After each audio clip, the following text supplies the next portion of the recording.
Hello दोस्तों, नमस्कार, नमो बुद्धा। क्या आपने कभी महसूस किया है कि ज़िंदगी में कुछ चीज़ें, कुछ लोग, कुछ यादें जिन्हें हम कस कर पकड़े रहते हैं, वही हमें सबसे ज़्यादा चोट पहुंचाती हैं।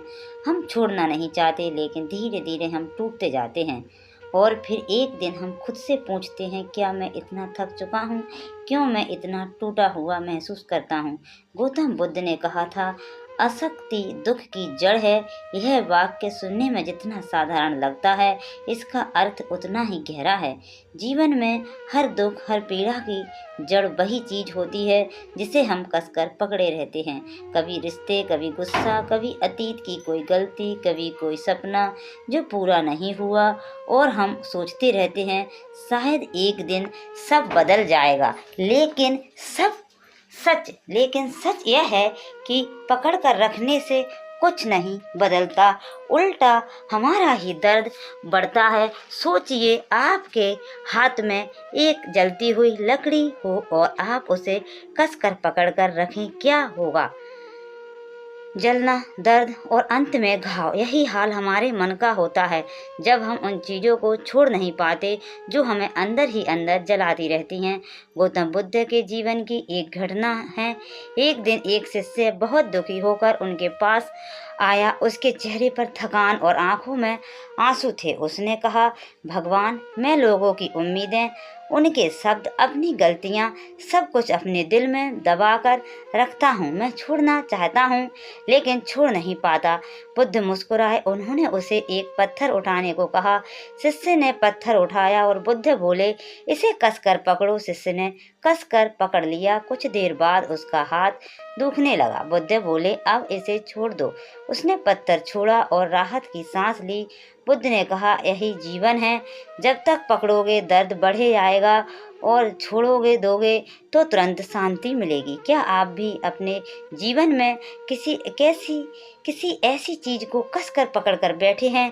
कोई पुराना रिश्ता, कोई गलती, कोई अपराध बोध, कोई ऐसा इंसान जिसने आपको चोट पहुंचाई हो? क्या आप भी सोचते हैं कि समय सब ठीक कर देगा, लेकिन दर्द आज भी वही है? अगर हाँ, तो यह वीडियो सिर्फ आपके लिए है। दोस्तों, जीवन में पकड़ कर रखने और छोड़ देने के बीच का फर्क समझना जरूरी है। पकड़ कर रखना मतलब अतीत के जख्म को बार बार कुरेदना, अपने ही दर्द को बढ़ाना। छोड़ देना मतलब खुद को मुक्त करना, खुद को आज़ादी देना। जैसे आप सांस लेते हैं, सांस अंदर आती है, आप उसे हमेशा के लिए नहीं रोक सकते, उसे छोड़ना ही पड़ता है, तभी अगली सांस आती है। ठीक वैसे ही जीवन के अनुभव भी हैं, उन्हें आने दे, सीख ले और जाने दे। हम सब ने कभी ना कभी यह गलती की है, किसी इंसान को, किसी आदत को या किसी सोच को इतना कसकर पकड़ लिया कि हम खुद की पहचान भूल गए, हम अंदर से टूट गए, और जब तक हम छोड़ना नहीं सीखते, हम खुद को ठीक नहीं कर सकते। बुद्ध का यह संदेश सिर्फ कोई धार्मिक उपदेश नहीं है, यह जीवन जीने की कला है। आसक्ति यानी पकड़कर रखना, अनासक्ति यानी छोड़ देना। जब हम अनासक्ति सीखते हैं तो दुख अपने आप कम हो जाता है। सोचिए, अगर आप अपनी पुरानी गलतियों को छोड़ दे, पुरानी दुश्मनी को छोड़ दे, पुरानी चोटों को छोड़ दे, तो आपके मन में कितना हल्कापन होगा, आपके चेहरे पर मुस्कान होगी, आपकी नींद गहरी होगी, आपका आत्मविश्वास बढ़ेगा। यही है छोड़ने की ताकत। इस वीडियो का मकसद सिर्फ आपको यह बताना नहीं कि छोड़ना ज़रूरी है, बल्कि यह बताना, यह महसूस कराना है कि अगर आप नहीं छोड़ोगे तो आप अंदर से टूटते रहोगे। इस टूटन का असर आपके रिश्तों पर पड़ेगा, आपके काम पर पड़ेगा, आपके स्वास्थ्य पर पड़ेगा।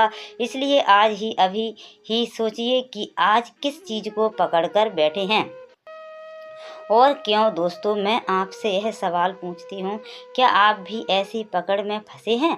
अगर हाँ, तो इस वीडियो के अंत तक मेरे साथ बने रहिए, क्योंकि आगे हम सिर्फ यह नहीं समझेंगे कि छोड़ना क्यों ज़रूरी है, बल्कि यह भी समझेंगे, यह भी सीखेंगे कि कैसे छोड़ना है। कौन से छोटे छोटे कदम हैं जो आपके मन को हल्का कर सकते हैं। इस कहानी और बुद्ध के संदेश से हम यही सीखते हैं।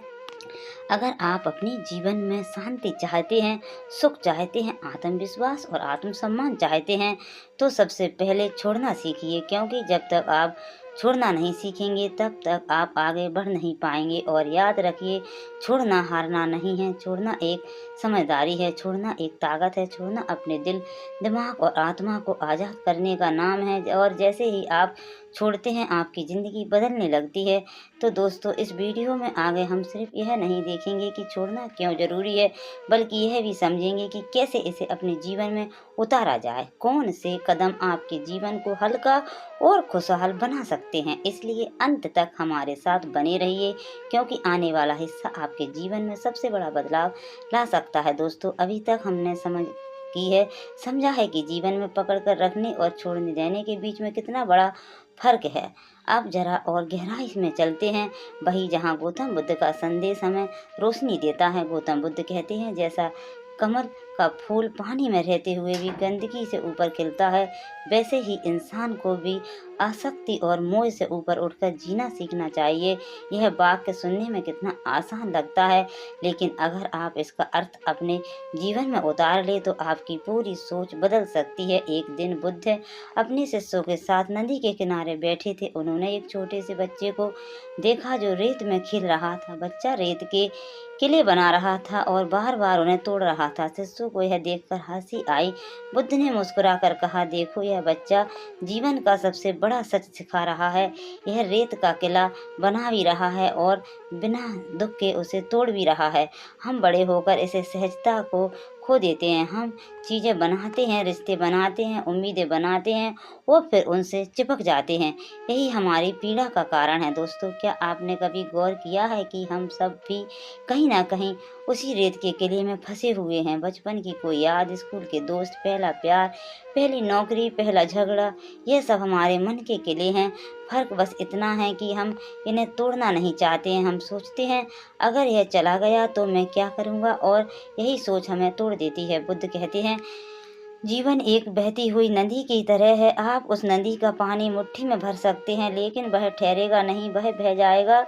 वही जीवन है, उसे बहने दीजिए। अब जरा अपने जीवन की तरफ देखिए, कितनी चीज़ें हैं जो आप पकड़ कर बैठे हैं। गुस्सा, अपराध बोध, बदले की भावना, किसी की कही हुई चोट पहुंचाने वाली बातें, असफलता का डर, यह सब ऐसे पत्थर हैं जिन्हें आप अपने दिल में उठाए घूम रहे हैं। इन पत्थरों को छोड़ना सीखें। एक कहानी याद आती है। एक बार दो भिक्षु नदी पार कर रहे थे। नदी किनारे एक स्त्री खड़ी थी जिसे पार जाना था, लेकिन वह डर रही थी। एक भिक्षु ने उसे अपनी पीठ पर बिठाया और नदी पार करा दी।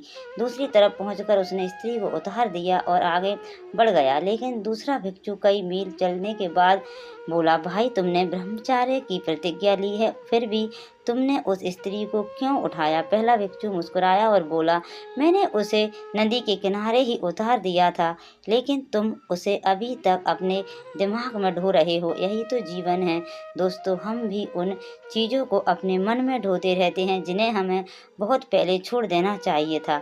अब आप सोच रहे होंगे, ठीक है, छोड़ना ज़रूरी है, लेकिन कैसे छोड़ें? यह सवाल हर किसी का होता है। बुद्ध का संदेश है, जितना हो सके वस्तुओं और विचारों से अनासक्ति का आभास करें। इसका मतलब यह नहीं है कि आप दुनिया छोड़ दो, जिम्मेदारियां छोड़ दो या रिश्ते छोड़ दो। इसका मतलब यह है कि आप हर चीज़ को स्वीकार करो, लेकिन उससे चिपको मत। जैसे कमल का फूल कीचड़ में खिलता है, लेकिन कीचड़ से गंदा नहीं होता। रोजमर्रा के जीवन में छोड़ने के छोटे छोटे तरीके हैं। मान लीजिए किसी ने आपको अपमानित कर दिया, आप चाहें तो उसकी बातें अपने दिमाग में महीनों तक घुमाते रहिए और खुद को जलाते रहिए, या आप चाहें तो एक गहरी सांस लेकर सोचिए, यह उसकी सोच है, मेरा सच नहीं है, और छोड़ दीजिए, उसी वक्त छोड़ दीजिए। यह मानसिक आज़ादी है। एक और उदाहरण, आप किसी सपने को लेकर चल रहे थे, लेकिन वह सपना पूरा नहीं हुआ। आप चाहे तो सालों तक पछताते रहिए, खुद को दोष देते रहिए, या आप चाहे तो यह मानकर छोड़ दीजिए कि वह सपना उस समय के लिए सही नहीं था, कुछ और आपके लिए बेहतर होगा। जैसे ही आप छोड़ते हैं, आपका दिमाग नए रास्ते देखने लगता है। दोस्तों, बुद्ध का संदेश हमें यह नहीं कहता कि कुछ मत चाहो, चाहते रहना इंसानी स्वभाव है, लेकिन आसक्ति मत रखो। जब चाहत पूरी हो जाए तो आभार प्रकट करो, जब पूरी ना हो तो छोड़ दो। यही संतुलन है। आपको मानसिक शांति शांति देता है। अब जरा सोचिए, आपने अपने जीवन में कितनी बार किसी को माफ़ किया है। जब आप माफ़ करते हैं तो आप सिर्फ दूसरों की नहीं बल्कि खुद को भी आज़ाद करते हैं। गुस्सा और बदले की भावना आपके अंदर जड़ की तरह रहती है। माफ़ी और छोड़ देना आपके अंदर अमृत की तरह फैलता है। बुद्ध के समय में एक व्यक्ति उनके पास आया। वह बहुत गुस्से में था। उसने बुद्ध को बुरा भला कहा। बुद्ध चुपचाप उसकी बातें सुनते रहे। जब वह चला गया तो शिष्यों ने पूछा, भगवान आपने उसे रोका क्यों नहीं, जवाब दिया क्यों नहीं दिया आपने। बुद्ध मुस्कुराए और बोले, जब कोई आपको उपहार देता है और आप उसे स्वीकार नहीं करते तो वह उपहार किसके पास रह जाता है, उसी के पास जिसने दिया। वैसे ही उसके शब्द भी उसके पास रह गए, मैंने उन्हें लिया ही नहीं। यह छोड़ देने का सबसे बड़ा उदाहरण है। अगर आप भी अपने जीवन में यह कला सीख ले, कौन सी बात लेनी है और कौन सी बात छोड़नी है, तो आपका जीवन कितना आसान हो जाएगा। यह छोटी छोटी बातों में परेशान नहीं होंगे, आपका ध्यान आपके लक्ष्य पर रहेगा। छोड़ना सीखने के लिए ध्यान मेडिटेशन एक बेहतरीन साधन है। ध्यान में बैठिए, अपनी सांस पर ध्यान दीजिए। जो भी विचार आए उन्हें पकड़िए मत, आने दीजिए और जाने दीजिए।